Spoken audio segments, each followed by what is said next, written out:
सांसद नवचरण माझी करकमल रायरंगपुर बामनघाटी ब्राह्मण महासभार नूतन गृह प्रतिष्ठा शुभ उद्घाटित। रायरंगपुर स्थित कुचेबुड़ी ग्रामर पूर्णेश्वर मंदिर सम्मुखस्थ रास्ता अपर पार्श्वे बामनघाटी ब्राह्मण महासभार नूतन गृह मान्यवर नवनिर्वाचित सांसद नवचरण माझी करकमल आज पूर्वाह्न 9 घटिकार लोकार्पित हो जाइछि। सूचनायोग्य बामनघाटी उपखंड में ब्राह्मण मान सभागृह यज्ञ आदि कार्यक्रम एक गृह नथिला, तेणु सेमानक कथा रखी तत्कालीन रायरंगपुर विधायक तथा वर्तमान मयूरभंज सांसद नवचरण माझी अनुदान पांठिरू 5 लाख टंका प्रदान करथिले।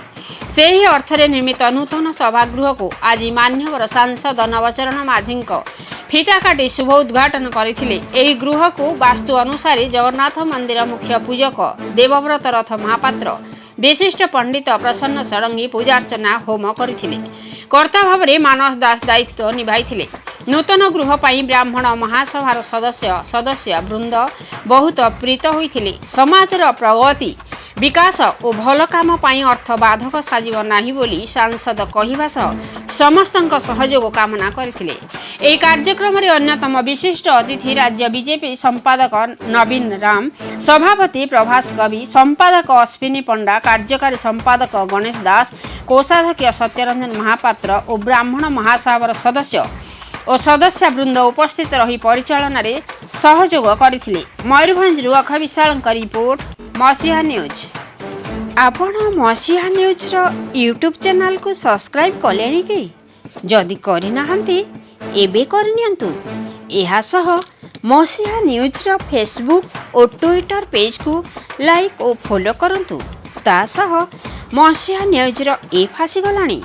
निज मोबाइल रो प्ले स्टोर रु डाउनलोड करनियंतु। जय जगन्नाथ। जय जगन्नाथ। जय परशुराम। जय परशुराम। जाऊ आमर पूर्वतन मानवर विधायक जे वर्तमान एमपी अच्छी अनुदान आमर जो आसीला आमर विधायक पांठरू जो सभागृह ब्राह्मण समाज सभागृह ता संपूर्ण माने पूर्ण है। आज आमर मान्यवर मेम्बर ऑफ पार्लियामेंट जे कि एमपी महोदय नवमाझी आसते करकमल उद्घाटन हेले एवं सकाଳେ पूजार्चना होता। अनेक सदस्य वयोवृद्ध सदस्य माने सक्रिय सदस्य माने उपस्थित थिले। नवीन आमर माने आमर ब्राह्मण महासभार सभापति संपादक कार्यकारी सभापति संपादक समस्त उपस्थित थिले एवं आमर अतिथि भाव में आमे डाकिथिलु मान्यवर एमपी को एवं नवीन राम को से मध्य उपस्थित थिले। तांकर करकमल रे उद्घाटन हैला। बहुत सुंदर भाव में हैला। पूजार्चना सकाळ 6:30 आरंभ होता। ता 8:30 समापन हैला। 8:30 पर आमर एमपी आसी फिता काटिले। सभागृह उद्घाटन हैला। सभागृह परिक्रमा हैला एवं यथाशक्ति प्रसाद वितरण करा समस्त को। अनेक सभ्य एवं अन्य पदपदवी थिबा आमर ब्राह्मण समाज कौन कार्यक्रम लगे ये कार्य सामूहिक ब्राह्मण समाज समस्त सामूहिक लगे एवं जो पुण्येश्वर महादेव निकट अच्छी तांकर जो पर्वपर्वाणी से कार्य लगे आम सभागृह को दिन शुभ मुहूर्त आज ब्राह्मण महासभा तरफ जो नूतन गृह प्रतिष्ठा दिवस पालन होती एवं से गृह पूजा वास्तु पूजा सब संपन्न होती। से सब संपन्न होगा पर आमर नवनिर्वाचित सांसद नवचरण माझी आसिकी तांकर करकमल रे जो सभागृह को प्रवेश पाई फिता कटा भी होती एवं से प्रतिश्रुति देइछंती जे आगामी दिन रे एटा को बड़ आकार रे गोटे सेड भी हेबो, किचन हेबो, लैट्रिन बाथरूम पाई सबुथिरे से तांकर कंसेंट देइछंती। किछि असुविधा नहीं। से कहले मु ये कला माने मु निश्चित भाव में एथिरे करिवि काहेकि ना तांकर अवदानटा बहुत थिला। जो समय आमर यज्ञ होइतला सी आसीथिले एवं से यज्ञ रे से अत्यंत एटा डिक्लेयर करथिले जे मु वर्तमान लास्ट समय 5 लाख टका दउची। से तांकर अनुदान रे ए गृहटा प्रतिष्ठा हो पारिछि। समस्त चेष्टा फल रे आमर आज ये जो आमर ब्राह्मण महासभार समस्त सदस्य से माने उपस्थित थाई यही जो समारोह है से योगदान करिकी अति सुंदर भाव रे गृह प्रवेश ये कर्म संपादन होती। आशा रखुची समस्त आमर पुणी गोटे বড় কামটে রয়েছে যে বাহুড়া সময় আমি প্রসাদ সেবন করাও প্রসাদ বিতরণ আমি যে আসন্তি ভক্ত মানুষ দৌ সেটা বি হব, সেটা কালি হব। তো কথা হচ্ছে সমস্তে আসবে। ଆଉ ବ୍ରାହ୍ମଣ ମହାସଭାର ସମସ୍ତ ସଦସ୍ୟାଙ୍କୁ ଅନୁରୋଧ କରିବି କାଲି ଯେମିତି ସେଇଠି ଉପସ୍ଥିତ ଥିବେ ଥାଇକି ସମ୍ପୂର୍ଣ୍ଣ ମାନେ ଗୋଟେ ଭଲ ଭାବରେ ଯେମିତି ସମ୍ପନ୍ନ ହେବ ତାର ଚେଷ୍ଟା କରିବେ। ओम ब्रह्मण्य देवायम गो ब्राह्मण हिताय च जगद्धिताय कृष्णाय गोविंदाय नमो नमः। बामन घाटी ब्राह्मण महासभार समस्त सदस्य समस्त ब्राह्मण देवता को मु प्रणाम करुछि। आज आमर ब्राह्मण महासभार नूतन सभागृह प्रतिष्ठा कार्यक्रम आज शुभ कार्य है।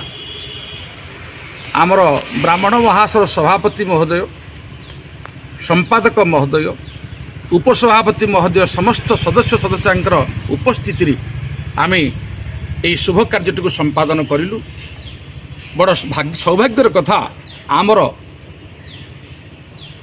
सांसद मयूरभंजर सांसद तांक द्वारा एवं नवीन बाबू आमर उपस्थित थिले तांक द्वारा आम गृह प्रवेश कार्य आम समापन कलु।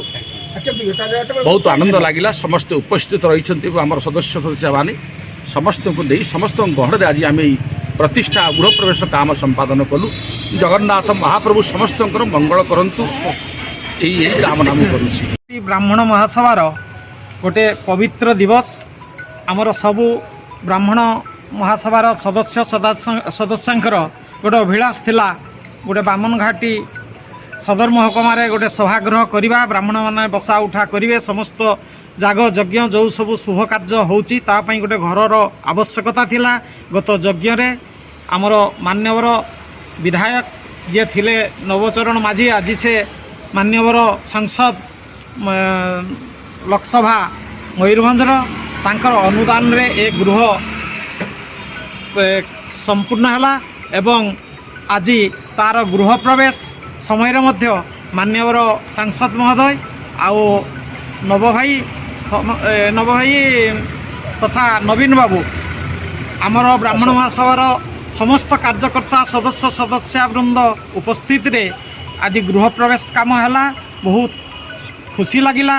समस्त सदस्य उपस्थित है ये काम को संपूर्ण करागला। आ ये काम संपूर्ण करने आमर जी मुख्य दीज दायित्व नहीं थे देवव्रत रथ शर्मा महोदय आ प्रसन्न षडंगी से तांकर पूजा कर्म को यथाविधि यथासाध्य सुचारू भाव में संपन्न कले। कर्ता हिसाब रे मानस हता सीए थिले कर्ता भाव में आमर गृह प्रतिष्ठार कर्ता हिसाब रे मानस नना थिले। तेणु जहा मोटामोटी आमर कार्यक्रम बहुत खुशी रे एवं भल भाव में संपन्न है। तेणु जगन्नाथ पाखरे आमे चिर ऋणी।